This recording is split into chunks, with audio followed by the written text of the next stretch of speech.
What is that? Beer. Me, I don't want to talk about 6.3.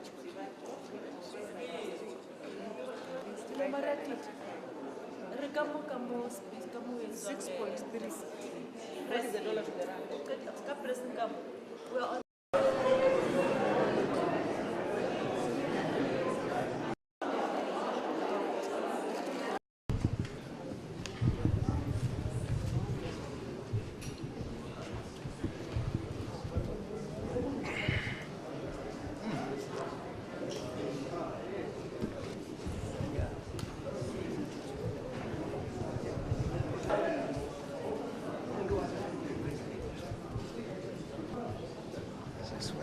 Good day, ladies and gentlemen. Let me start by apologizing for the delay in presenting the preliminary statement. But I don't want to take it so long. I just want to say that finally we are here. And then I would introduce the table. And I start with His Excellency, President Mahama, the former president of the Republic of Namibia. He's the head of mission of the AUUM, and he'll be presenting the AUUM preliminary statement to the 24th May 2015 election in the Federal Democratic Republic of Ethiopia. By his left is Ambassador Han, and I hand over to His Excellency. I thank you, Your Excellency.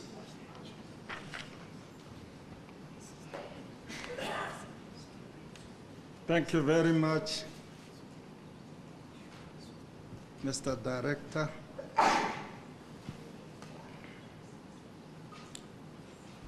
I really wanted to join the director by apologizing.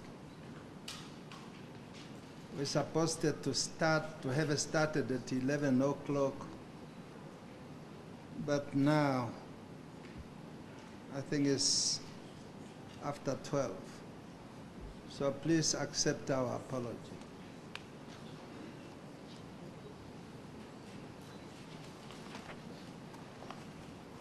I start with the introduction and reading my statement.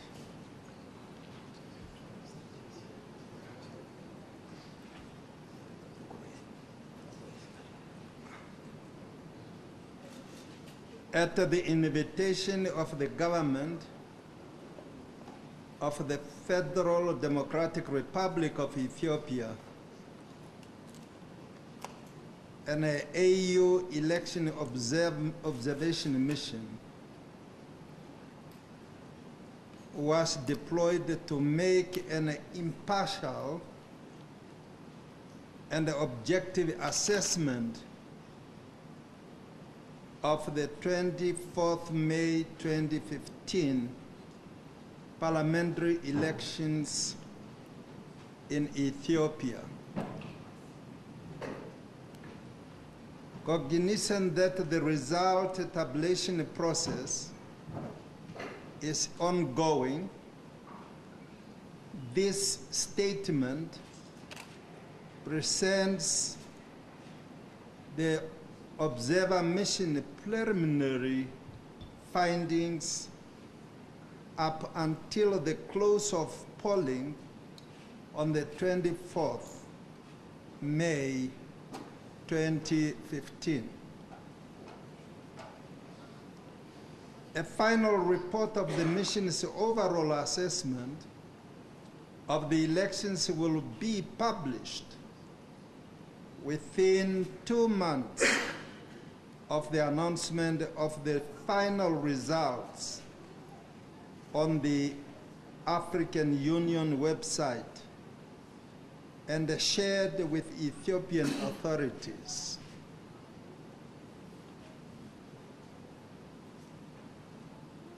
The election observer mission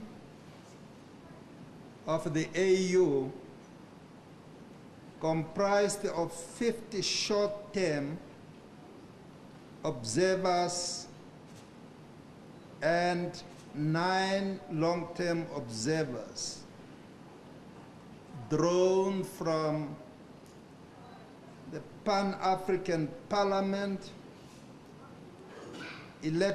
election management bodies, civil society organizations, human rights institutions, think tanks, and experts from 23 African countries.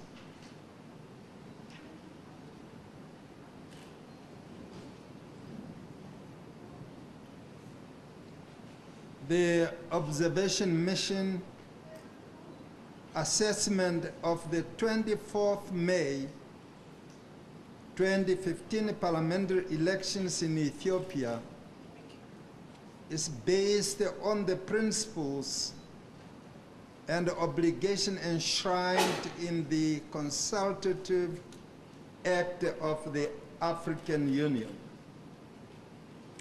Not consultative, but constituted act.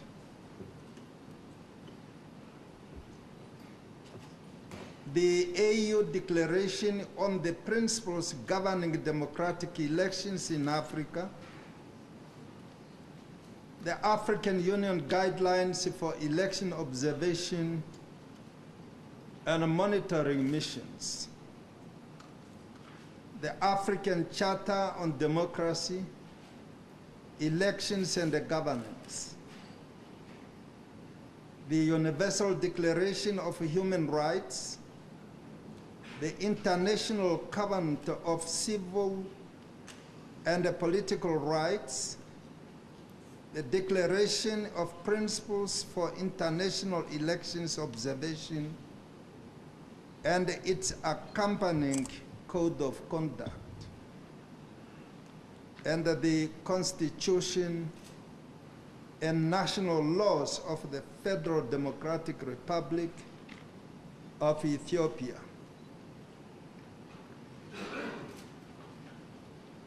Since the arrival of its LTOs in the country on the 19th of April 2015,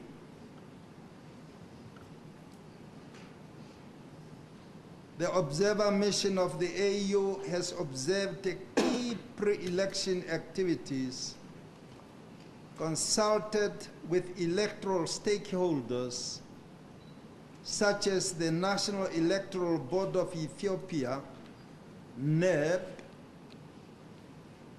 representatives of political parties, and I should say some representatives of the political party or of some political parties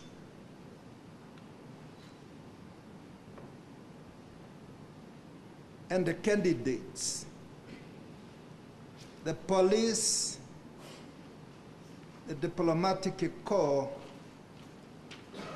civic organizations including women, and the youth associations, the Ethiopia Broadcasting Corporation Authority, the National Office of the Ombudsman, and academia. I also held high-level consultations with the Prime Minister of the Federal Democratic Republic of Ethiopia, National Electoral Board of Ethiopia, NEB, the Ministry of Foreign Affairs, the President of the Supreme Court of Ethiopia, the Speaker of the People's House of Assembly, the African diplomatic missions in Ethiopia, Human Rights Commission, and leadership of some political parties. Again, I want to emphasize leadership of some political parties. On the 22nd May 2015, the mission deployed 29 observer teams, each comprised of 2 observers, to the 2 administrative cities of Ethiopia, namely Addis Ababa and Dredawa,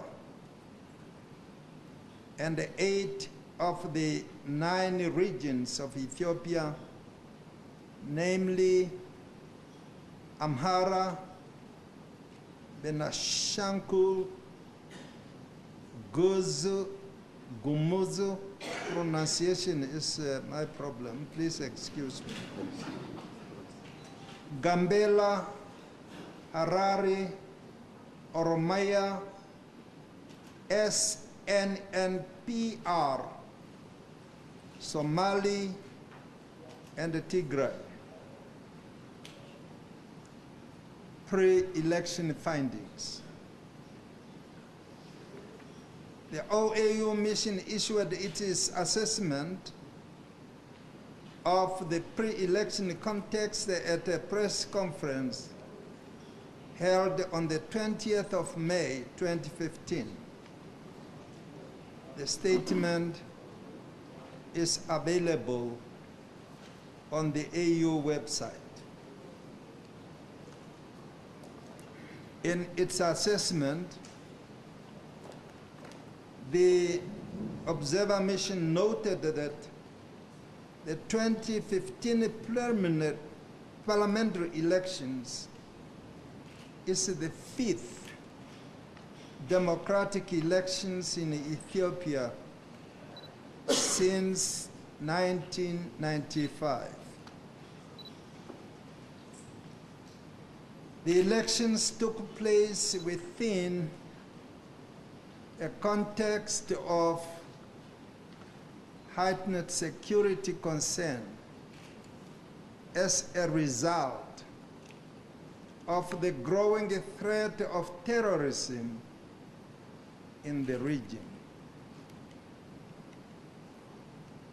The political environment since the arrival of the OAU mission in Ethiopia has been generally peaceful and calm, and has remained so up until election day. There was, however, reports of violent circumstances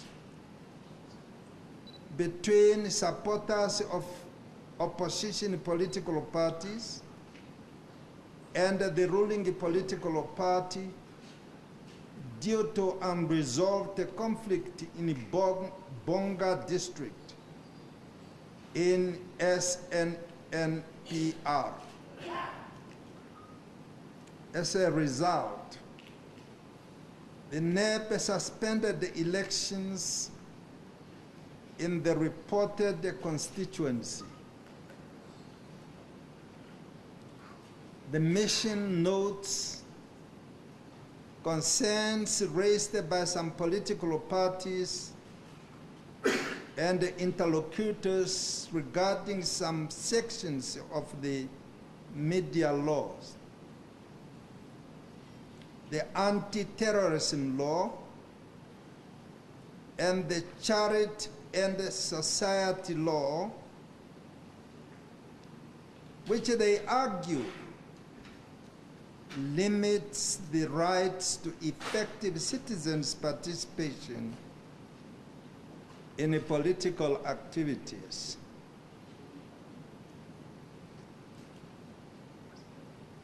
The AU Observer Mission aids for a balance between individual rights and the state security imperatives, while drawing attention of the citizen to the security challenges faced by the country. The mission also draws the attention of the country to its commitment to Article 29, Para 2 of the Ethiopian Constitution, Article 19 of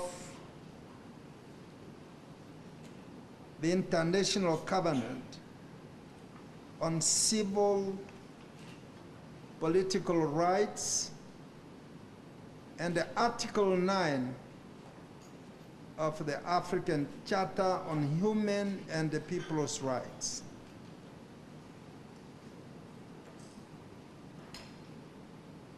With regard to preparations, preparedness of the National Election Board of Ethiopia, the mission noted that the National Electoral Board of Ethiopia was adequately prepared to conduct the 24th May elections. It notes the post-election evaluation undertaken in 2011, which served as a base for electoral reform, including political party funding, redistribution of media airtime for political parties' campaign, and the voter education in different languages of Ethiopia. The board set up 45,799 polling stations across the 547 constituencies, recruited and trained 226,000 election personnel.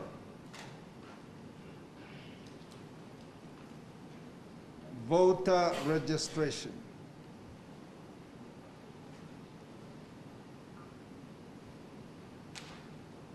The AU Observation Committee, the AU Observation Mission commends NERD for registering up to 99.5% of the voting age population for these elections. The Observer Mission is also encouraged that 48% of the registered voters are women. Although women represented only 27.9% of candidates, cognizant of the fact that civic registration in Ethiopia is localized and manually done. The mission noted that the voters register is also manually done, and it is localized per polling station. The absence of a centralized voters register makes it difficult for parties, independent observers, and other stakeholders to undertake an audit to confirm its authenticity.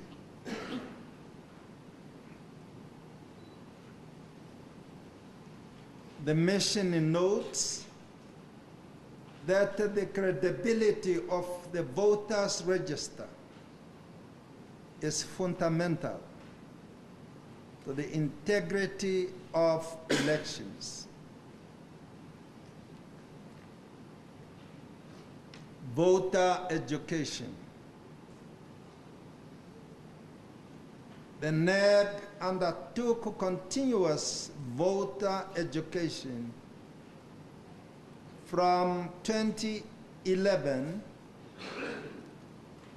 It produced manuals for training in different languages, taking into consideration the diversity of languages in the country.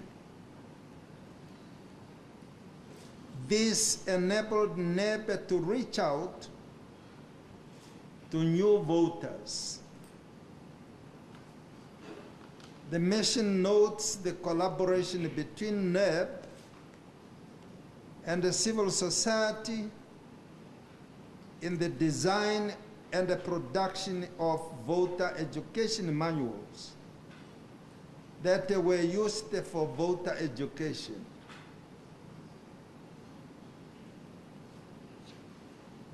The mission recognizes that civil society organizations play an important role in strengthening democracy, and they further complemented the efforts of NEB in terms of reaching out to the voters. Candidates and the campaigns. The mission notes that the campaigns were generally peaceful.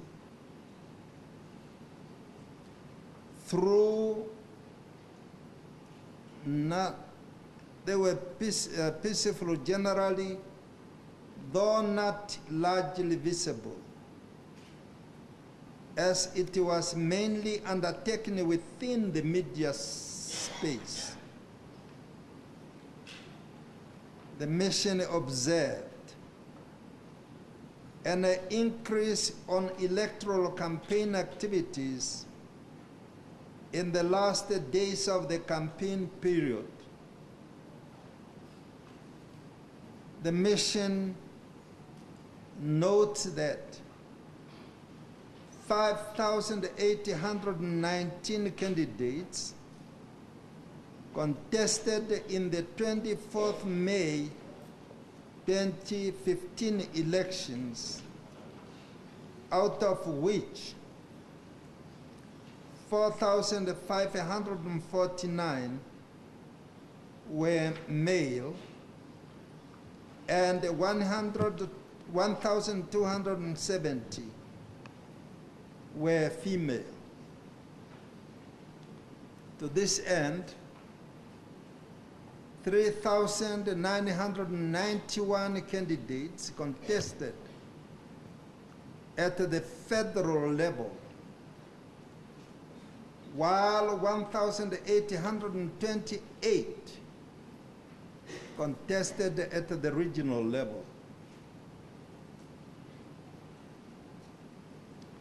The mission notes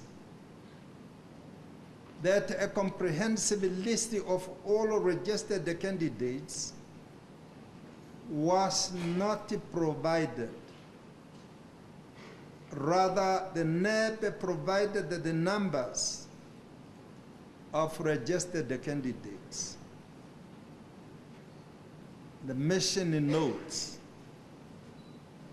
that in a first past the post electoral system,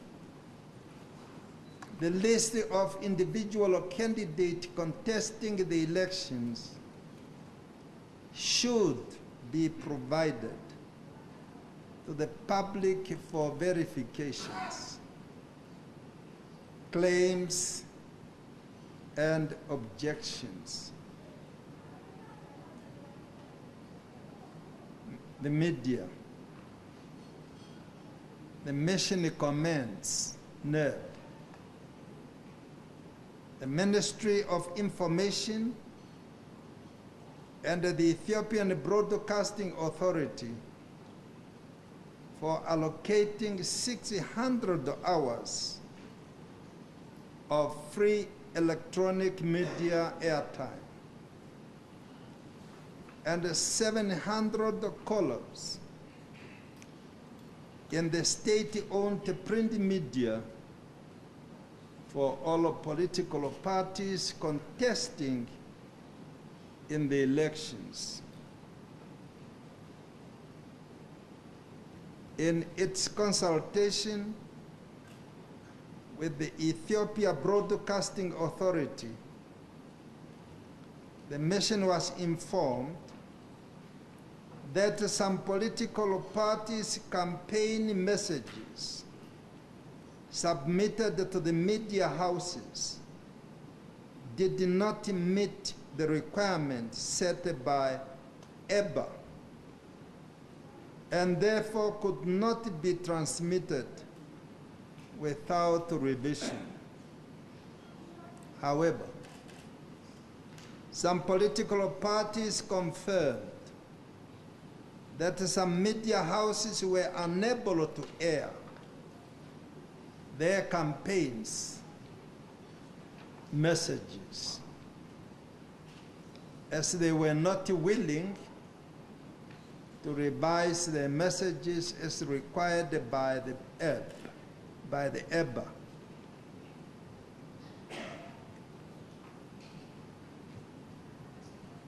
Whereas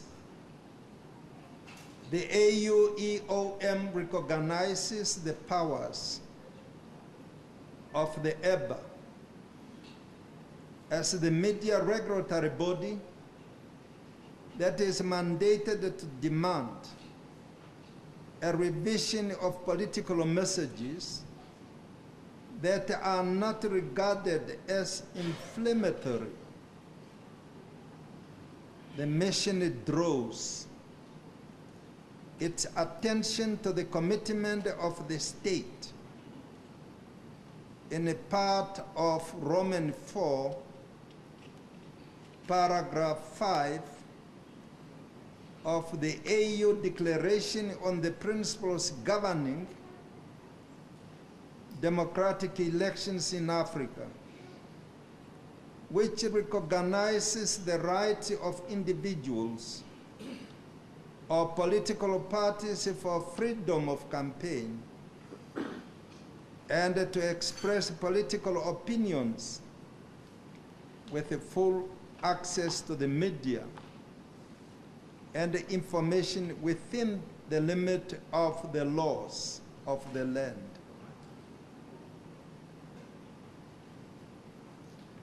Furthermore, the AU Election Observer Mission calls upon electoral stakeholders to be cognizant of Part 4, that's Roman 4, Para 8 of the Declaration, which prohibits individuals and the political parties from using abusive language or incitement to hate or defamatory allegations and provocative language.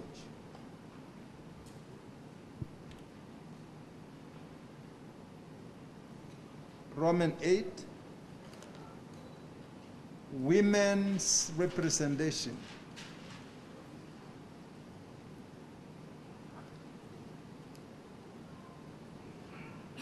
The Observer Mission notes with satisfaction that there has been an increase in the number of women elected to the House of People's Assembly from 11 in 1995, 42 in 2000, and 107 in 2005 to 152 in 2010. For the 2015 elections,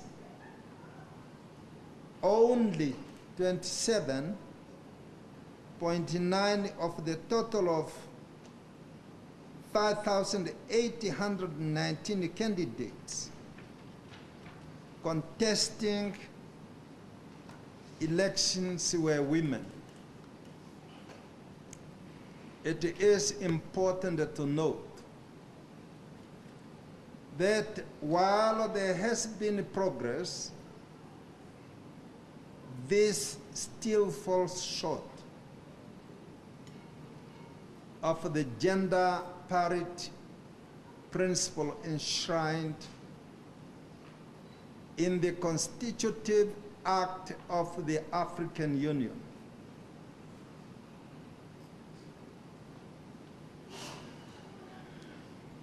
Roman 9, election day findings.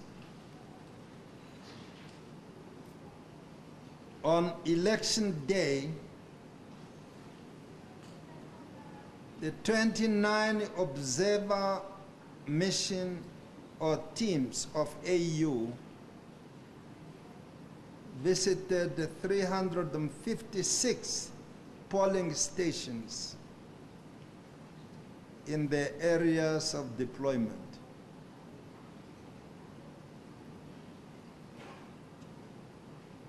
The observer mission noted that election day proceeded in a peaceful and a calm atmosphere, without reports of major incidences.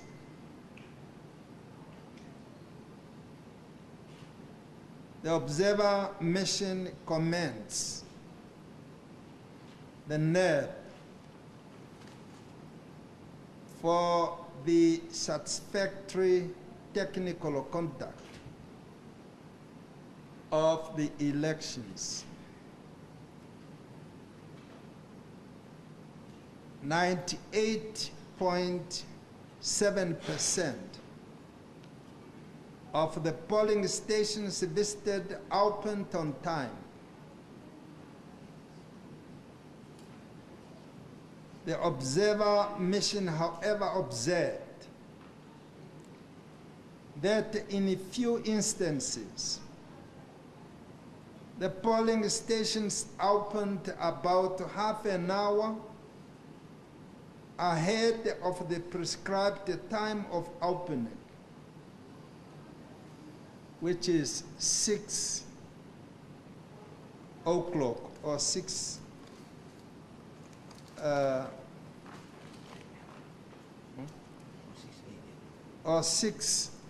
a.m.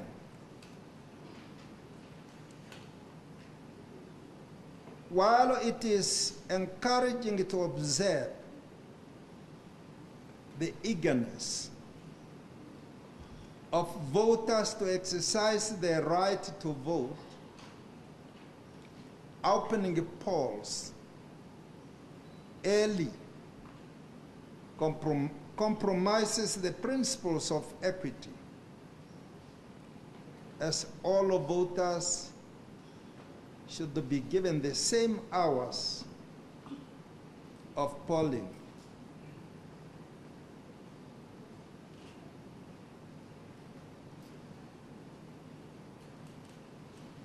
The observer mission observed that in 21.42%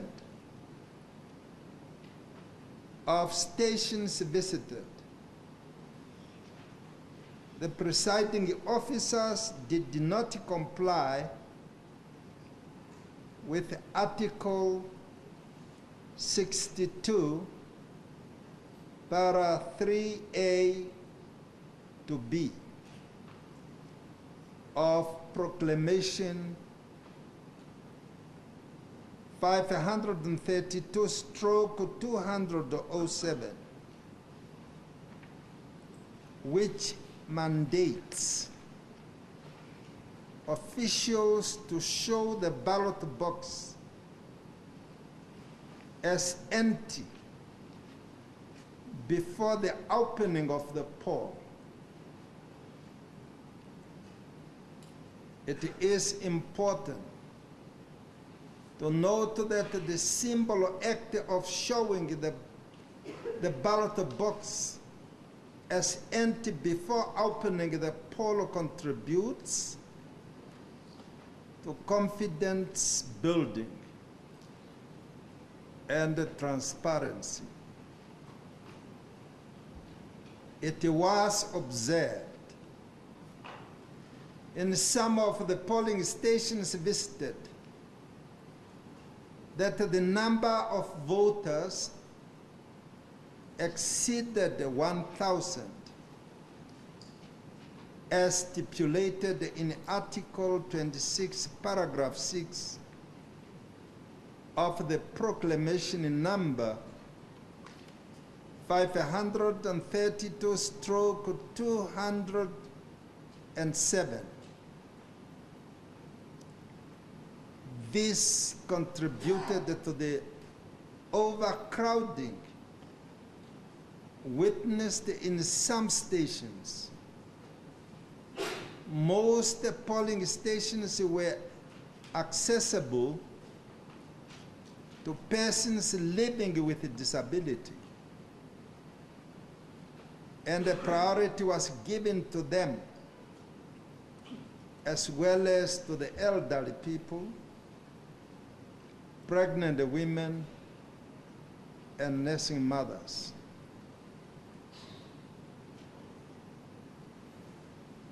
There were campaigning posters within the parameters of the polling stations, and in some instances, individual openly solicited the votes in 22.7% of the polling stations visited. Security personnel were visibly present at all polling stations visited by the mission, and their presence was unobtrusive.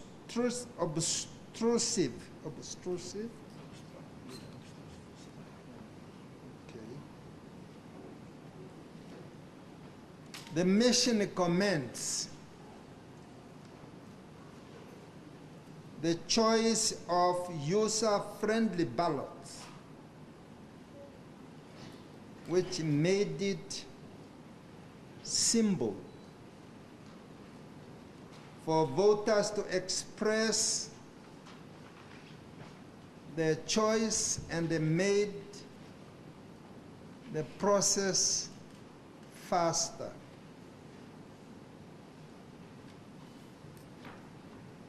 The mission noted, however, that the ballots were not serialized, and that they were provided in loose sheets.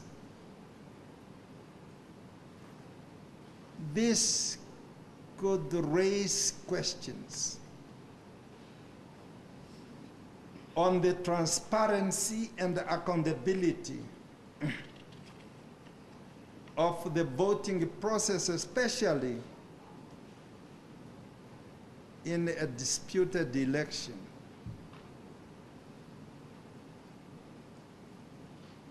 The observer mission observed that the choice of the type of ballot boxes was not well suited to address suspicions and distrust that exists in electoral contexts.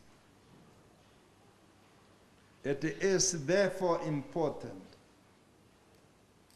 to take steps that allay such fears by adopting appropriate measures and procedures that engender trust and the transparency among electoral stakeholders. AU observers noted that election materials, particularly ballot papers, were in short supply in special stations that were visited on election day. As a result, voting was extended for 24 hours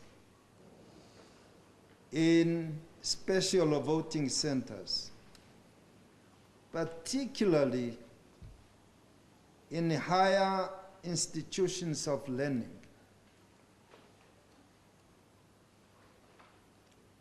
There were a few cases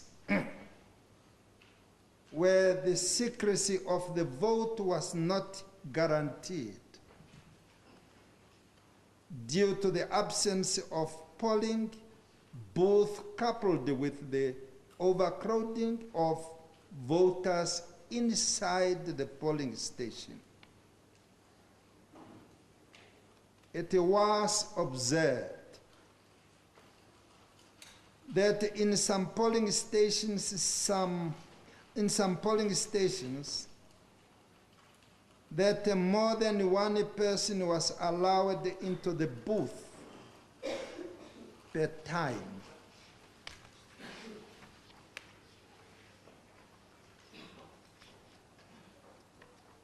The AU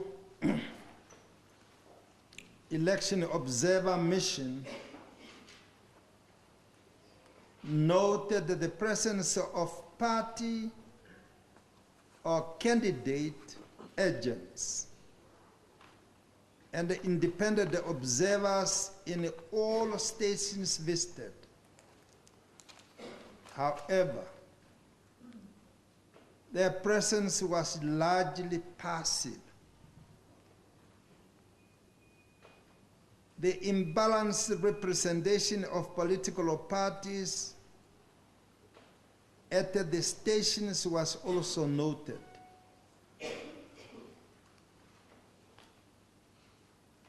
AU observers were present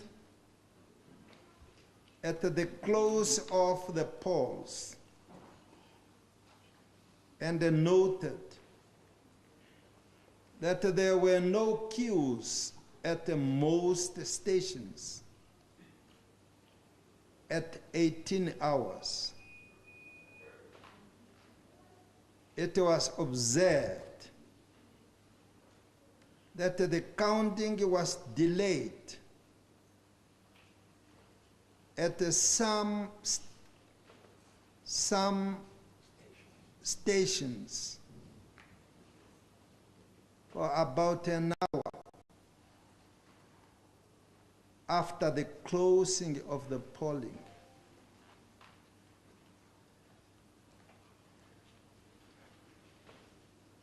The AU mission also noted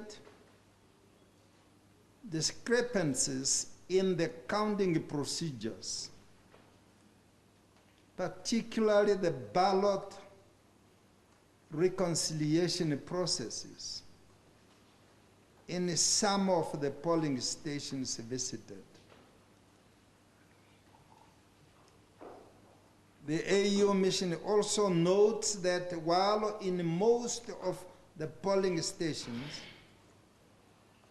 the presiding officers posted the result sheets in line with Article 76, Para 1 of the proclamation. A few polling stations did not comply with the provision.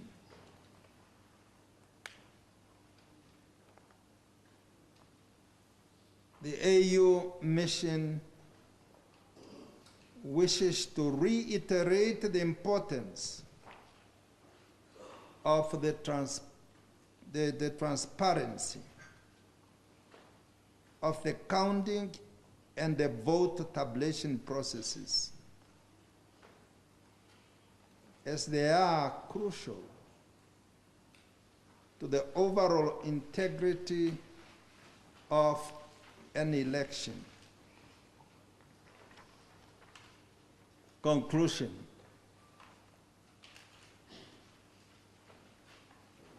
Cognizant that tabulations of results is ongoing, the OAU Election Observer Mission encourages political parties, candidates, their supporters, and the electorate to maintain the prevailing atmosphere of peace that characterized pre-election and the election day, and the urge for the use of the legal channels of complaints and appeals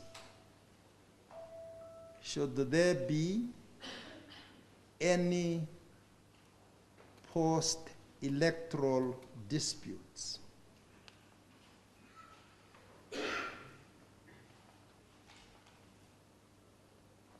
The mission congratulates the government and the nationalities and the people of the Federal Democratic Republic of Ethiopia for the holding of another periodic elections as provided by the Constitution. The Ethiopian parliamentary elections were organized and conducted in accordance with the constitutional and legal provisions, as well as the rule and the regulations governing the conduct of elections in Ethiopia, and were generally consistent with the AU guidance for the conduct of elections in Africa.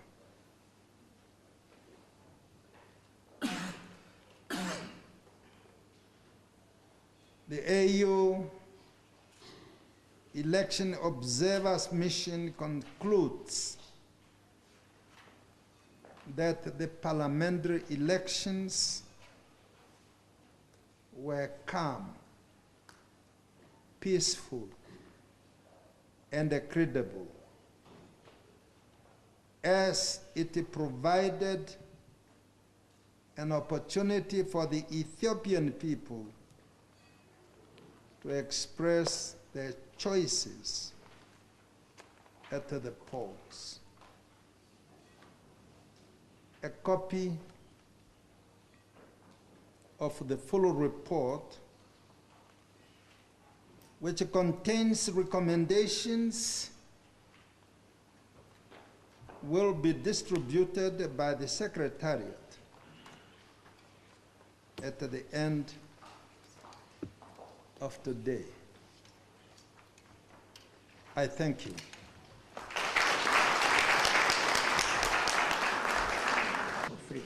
Thank you, Your Excellency. I said at the beginning we will have a way to answer the question. We don't want a barbaric question. The media you have... Thank you, Mr. President, for that very comprehensive report. Anita Pollock, VOA News. You mentioned the words peaceful, calm, credible, but I just wanted to ask you about the other three words used as yardstick for elections: free, fair, and transparent. Can you talk to us about your assessment of whether this election met those three criteria? Question to my assistants. Can you? Well, thank you to the Commission from IDIS Connection Magazine and Regina Magazine. To the Commission, at the beginning of the speech, you mentioned very clearly that there was a very real threat of terrorism, namely from Al-Shabaab and 9/11.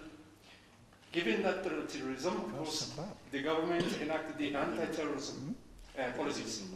The same policies that have the United States and the European Union, such as Italy, where I'm from, France, etc.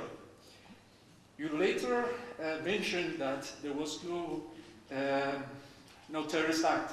It was a peaceful election. By mentioning that the Anti-Terrorism Act was enacted, was this a criticism or was it cause and effect? Correspondent for the Associated Press.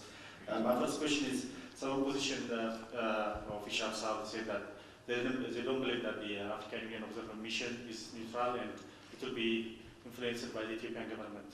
Can you explain that if you have come across any pressure from the government? And the next one is, there are some reports coming that quite a few people, 1 or 2 people have died in some regions of Ethiopia. Have you also documented those killings? Thank you. If I'm correct, you asked if we concluded that the election was calm, peaceful, and credible. What happens to the 3 words? I am assuming you're referring to free, fair, and transparent. And the answer that the African Union wants you to be guided by our pronouncement. We don't want to pronounce on what we have not seen. So our judgment on the election was that it was peaceful, it was calm, and credible. So we don't want to delve into what we have not pronounced. Thank you. The second question on the anti-terrorist proclamation, if it's a cause and effect, if you go through our report sequentially, the way we have structured our report, you will recognize that when we mention the ATP, we're talking about the context upon which the election is being conducted. But that does not in itself mean that we are expecting terrorism. But it means that at the conduct of the election, we did not witness any terrorism. So, being a cause and effect, not really. It's providing the background and providing the actual thing that happened in the field while we observed. That is the answer to the second question. The third question, if I'm correct, you said that some political parties say that AU will be influenced by the government of Ethiopia. And if indeed that happened, and categorically I can tell you that the Ethiopian government did not influence AU's report in any way. When we go to any particular country, we work with the government, the Electoral Commission, and other stakeholders, and that is what we have repeated in Ethiopia. I think I've covered 3 questions. 1 person killed. 1 person killed. Unfortunately, we did not receive that report. Thank you. Take the next 3 rounds of question. Which organization?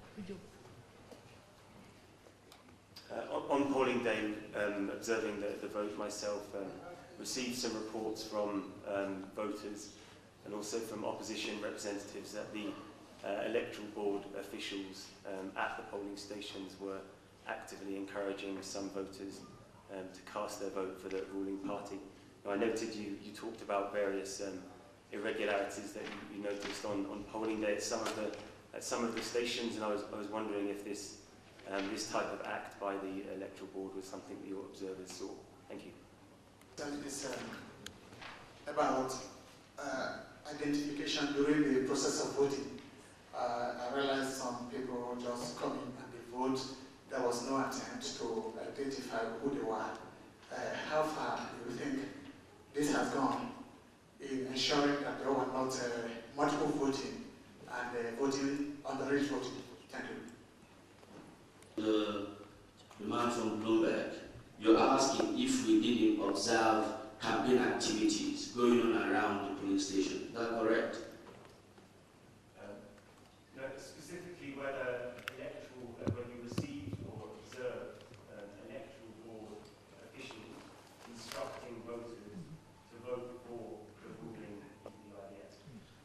What we observed was, in few instances which we mentioned in our report, and which you're going to see in the longer version of the report, were not NEBE officials, but party supporters urging voters to vote. I repeat, not NEBE officials, but in few instances, and our long report will tell you exactly the percentage of the areas we covered where we saw that. So the second question is about voter identification. Maybe a little clarification on how vote is done here. In Ethiopia, once you vote, your ID card is taken away. So there's minimal chance of multiple voting. There's minimal chance of multiple voting. As soon as you vote, ID card is taken away. And across board, this is what our observers reported. So we did not observe cases of underage voting. Like we said, we covered 365 police stations around the 2 administrative cities and 8 regions. And in all those police stations observed, we did not observe any case of underage voting. I thank you. No, identification of some voters were not, some voters were not identified. On the identification of the voters, our observer did not report of any case where people did not identify themselves before voting. In all the police stations they visited, they identified themselves and the ID card taken away as soon as they voted. Thank you very much. Thank you, ladies and gentlemen. That brings us to the end of the press conference, and the copies of the report will be shared outside. Thank you.